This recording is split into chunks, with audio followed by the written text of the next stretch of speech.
I don't remember when I started recording everything, but I know why I did it. When you're invisible at school and an easy target for jerks like Jake Connolly, you need a reason to keep going. Some people escape through video games, others lose themselves in music. For me, it's my camera. When I'm behind the lens, I can pretend I'm somewhere else, someone else. And for a few hours, I don't have to think about the bruises on my ribs or the laughter behind my back. That's why I said yes when Noah suggested we check out Blackwood Asylum. The place had been abandoned since the 1980s, and the official story? The psychiatric hospital ran out of funding and shut down. But the real legend, the one whispered around in online forums, was much darker. The story goes that one night, the patients and staff vanished. No signs of struggle, no bodies, nothing. Just an empty building filled with overturned furniture and patient files scattered like dead leaves. Some believe they'd been taken, maybe by something not entirely human. Others said a man in black had been seen wandering the halls just before the asylum closed. A shadow, with no face, only movement. Even grown adults would talk about it sometimes. People like that crazy dude from the coffee shop, saying how it wasn't shut down, but that people had to escape in order to survive. But if there had been an outbreak of sorts, the patients roamed the streets of the town, I'm sure it would have been all over the news, right? Well, anyway, I don't believe in ghosts, but I do believe in stories. If I could be the one to finally document Blackwood, to film what was inside and prove something was in there, maybe people would start paying attention to me for something other than being an easy target. So that's how I found myself standing outside the gates of Blackwood Asylum on a freezing January night. My camera clutched in one hand, Noah and Mia beside me. The asylum looked like a rotting corpse, all cracked brick and shattered windows. Ivy curled around the rusted sign at the entrance. Blackwood State Hospital for the mentally unwell. Creepy as hell, Mia muttered, adjusting her beanie. I read that Blackwood had some of the worst patient conditions in the state. People went missing all the time. Noah scoffed. Dude, it's just an old building. People love making up stories. I lifted my camera and pressed record, letting the red light blink to life. Only one way to find out. We slipped through a hole in the chain-link fence as I stepped onto the overgrown pavement. A chill crawled up my spine.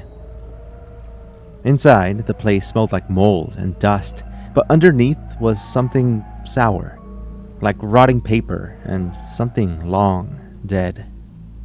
Noah held up his flashlight, sweeping the beam across the decaying lobby. The front desk was overturned, files spilled across the floor, frozen in time like the hospital had been abandoned in a hurry. "This is crazy," Mia whispered. I felt it too. The weight of the past pressing down on us. I adjusted my grip on the camera. "Let's check out the records room, see what they left behind." Noah led the way. His footsteps were echoing as we moved deeper into the asylum. And the deeper we went, the colder it got. And I could feel that somewhere out there in the shadows, something was watching us. The hallway stretched on, lined with doors that led to patient rooms. Each one was dark, empty, and filled with peeling wallpaper. Some still had beds inside, restraints dangling from rusted metal frames. The thought of someone being strapped down there, alone, left my stomach in knots. Noah kept his flashlight aimed ahead as we moved deeper. Our footsteps echoed in the silence, each one feeling too loud, as if we were intruding. "We shouldn't be here," Mia murmured. She wasn't wrong.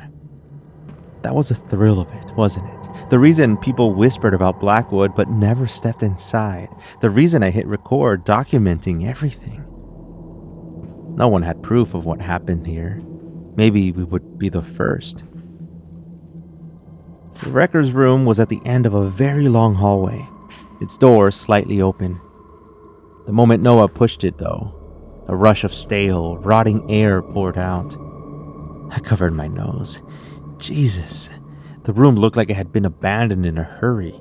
Papers scattered across the floor, chairs overturned, cabinets left open like someone had been searching for something. The ceiling was sagging, and the water stains spread like ink blots across the plaster. But what caught my eye wasn't the mess. It was a metal filing cabinet against the far wall. While everything else was all messed up, this one cabinet stood untouched. Its rusted drawers slightly open, and a single box was resting on top. Its surface was layered in thick dust. I walked up to it and wiped it clean. Inside, neatly stacked, were dozens of cassette tapes. "Whoa," Noah whispered. "Are those patient recordings?" Mia stepped closer. Her flashlight was catching the faded writing on the labels. Each tape had a patient number and a date, some from the late 70s, and others from the asylum's final days.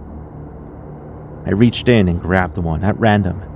The ink was smudged, but I could still make out the words. Patient 109, final session. Mia exhaled slowly. Final session? That's not creepy at all. Noah smirked, but there was tension in his eyes. Probably just old therapy recordings, but you know, the fun kind where the doctors electrocuted people. I ignored him and I reached into my bag. I was finally going to get to use it. I always carried a portable cassette player when we explored old places. Sometimes we found old interviews, static-filled radio recordings and stuff like that. It would make great content. But this one was different. Something inside me hesitated to press play, but I did it anyway.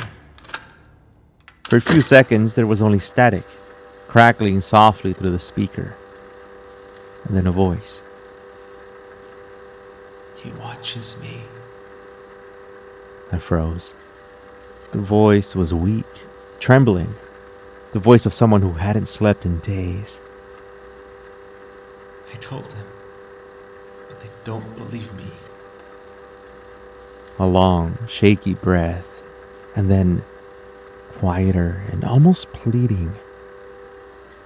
"She stands in the doorway, always in the doorway." The three of us exchanged uneasy glances.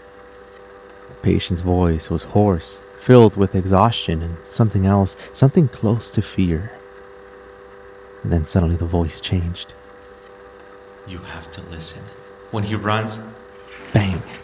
A loud thump rattled the speakers, followed by the patient's sharp gasp. Then, silence.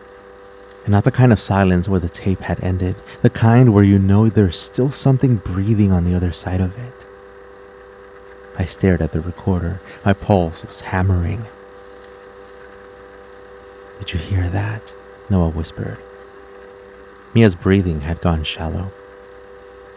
That wasn't just noise. That was... She stopped. Then, in a voice barely above a whisper, "Guys, look at the door." We turned. Something had changed. When we first walked in, the door was wide open. And now, it was halfway closed. And in the dim light, the shadow behind it was too tall to be any of us. For a long moment, none of us spoke. None of us took a breath. And then, a slow creaking sound. The door inched open. Noah took a step back. That's not the wind.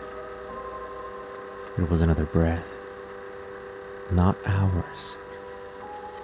And then the sound of sprinting footsteps charging straight for us. The footsteps came fast, too fast, as a pounding rhythm like something sprinting full force right toward us. I froze. My breath was catching in my throat. It was coming from the hallway, but when I turned my head, nothing was there. No movement, no shape, just a slamming of invisible feet against the tile floor, getting closer, closer, and then the door slammed shut. The impact sent a shudder through the room. A filing cabinet rattled, and old documents slid from the shelves, fluttering to the ground like dying birds. And then silence. Not the kind of silence you get when a room is empty.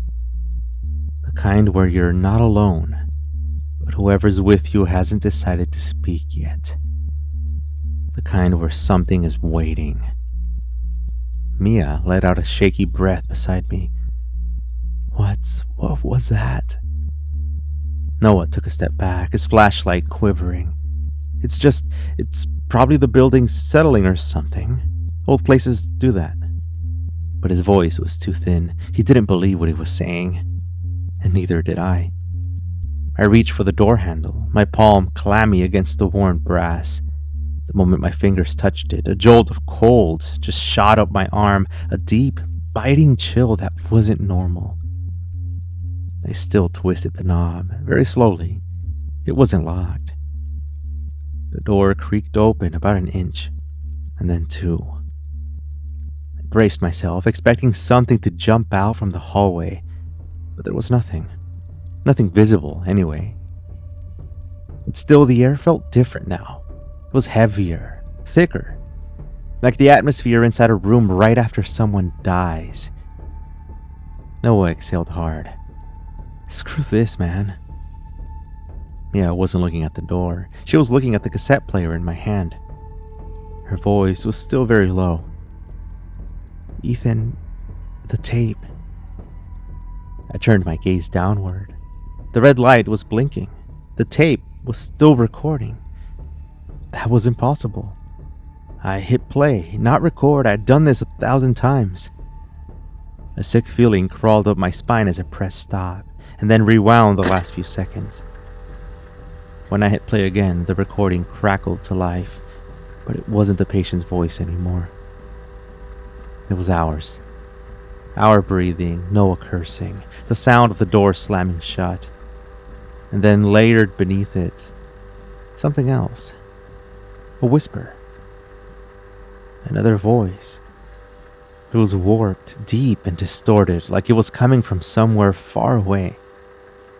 Yet, I could still make out the words. He will run. A slow, creeping coldness settled in my gut. That wasn't on the tape before, Mia whispered. Noah shook his head. No, that's not possible. How the heck did it... And then we heard it. A sound that didn't belong in an abandoned asylum. A long and slow exhale. It was coming from the hallway. It was close. Right outside the door. Noah's flashlight beam moved as he aimed it into the corridor. The walls were cracked and peeling, and the floor warped with the water damage. Something was different now. Something was standing there. And I couldn't see it, not fully anyway, but I could feel it. And then something moved. It wasn't a shadow, not a trick of the light. Something shifted inside of the darkness, and I don't know how to explain it. The air grew thick with the scent of damp earth and something sour, like a rotting breath. I don't know. Mia's fingers dug into my arm, trembling. And then a single step. It was slow, deliberate, and right outside the doorway. The 3 of us held perfectly still. I don't know why, but I suddenly knew deep in my bones, that if we moved, if we so much as breathed too loudly, it would see us. Another step, and then another. The sound was light, almost gentle, like bare feet on tile. I gripped the camera tighter, fighting the overwhelming urge to bolt. My body screamed, run, just run, to get the heck out of that place, but my mind flashed back to the tape. He will run. It sounded like a warning, a rule. There was another step. Then the flashlight flickered. It was once, then twice, and then it just died. Now we were in total darkness. Mia's breath hitched beside me. I felt her nails pressing into my arm again. Noah was too quiet all this time, but I could hear his breathing too. It was short and shallow. And then the worst sound yet. A whisper right next to my ear. Not in front of me, not in the hallway, a little bit behind me. Don't move. The voice was not human. It was layered, like two voices speaking at once, one deep, ragged, and the other light. I froze completely. I couldn't tell if I was imagining the feeling of someone behind me, but I know I felt it. And I could almost picture it. Something inches away, leaning in, waiting. Mia whimpered softly. The whisper came again, right against my ear. Don't run. I wasn't sure if my eyes were open, but I knew that Noah moved. And in that instant, the silence shattered. A deafening screech tore through the room, inhuman and full of rage. And then the sound of rushing footsteps coming straight for us. And this time, I ran.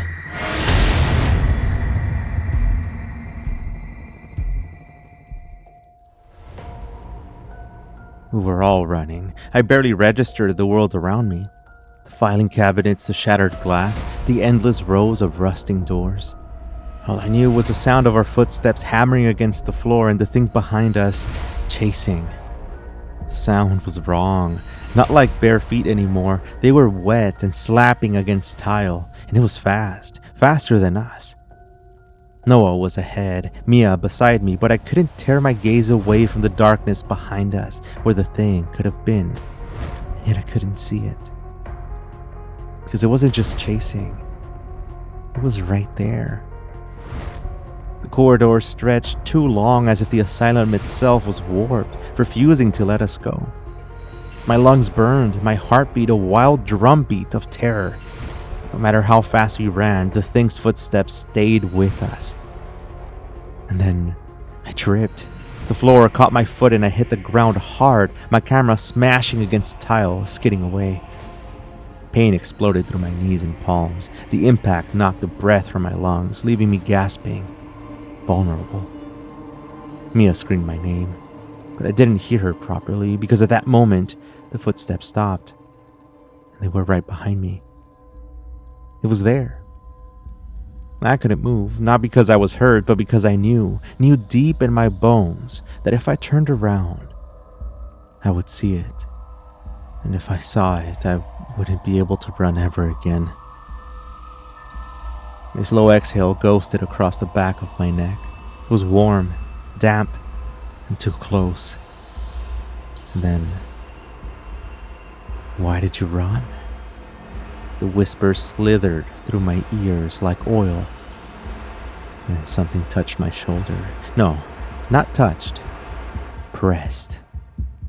A deep, suffocating weight settled all over my body right then and there. Something unseen pressing down as if an invisible hand was pushing me into the tile. The pressure grew heavier and heavier until I thought my bones would snap. My fingers dug into the floor, nails scraping against the cracked surface as I struggled to breathe. It was a terror like I had never known. It was swallowing me whole. And then my mind fractured into something else. Something older. Something I had buried. The weight pressing me down wasn't new. I had felt it before. At the school locker room. Wet tile, sweat, and chlorine mixing in the air. I was 15, shoved into the ground, my cheek pressed against the cold floor. My nose was bleeding, my ribs ached from the last punch. My backpack was dumped out beside me, its contents scattered, books, a journal, my recorder. And then above me, him. Jake Connolly, my bully. A boy built like a tank with a grin full of teeth. Someone who had decided I was weak the moment he saw me. Someone who loved that I liked old school horror, ghost stories, and things that weren't normal. His friends laughed from the lockers, watching, not stopping him. They never did. He leaned down, gripping the back of my hoodie, yanking me up just enough so that I could see his sneer. "Why do you run, huh?" he mocked, shaking me. "You always do that. Just stand up for yourself for once." My mouth was full of metallic taste of blood and shame. I hated him, but worse, I hated myself because I always ran. It was easier. The weight on my back intensified. The thing behind me knew. I dug into my mind, into my past, into my fears. "You always run." The voice warped, twisting into something familiar. Jake? No, not him. But something wearing his voice. Something inside this place that knew who I was. My chest heaved with panic, but I didn't scream. I didn't beg, because I suddenly knew that this was a test. It had been since the moment we played the tape. He will run. A warning, a rule. Maybe the patients here had survived by following it. Maybe those who ran never made it out. I felt its fingers, long, thin, impossibly cold, curl around the back of my neck. And it did the hardest thing I've ever done. I didn't run. I went still. The footsteps started again, circling me. Mia was crying, whispering my name, but I didn't move. Noah's breathing was ragged, and he wasn't running anymore either. We all kind of understood. The thing circled us for what felt like forever. And then, a whisper. Good. The pressure lifted.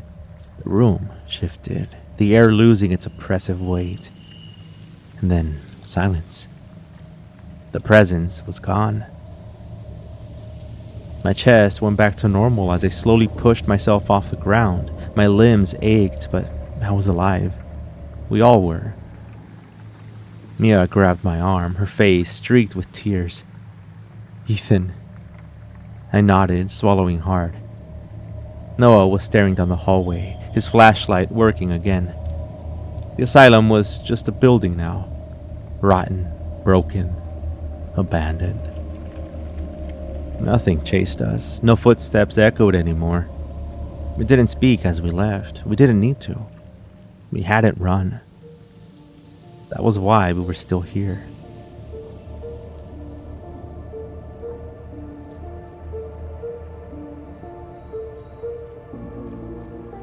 A week later, I uploaded the footage.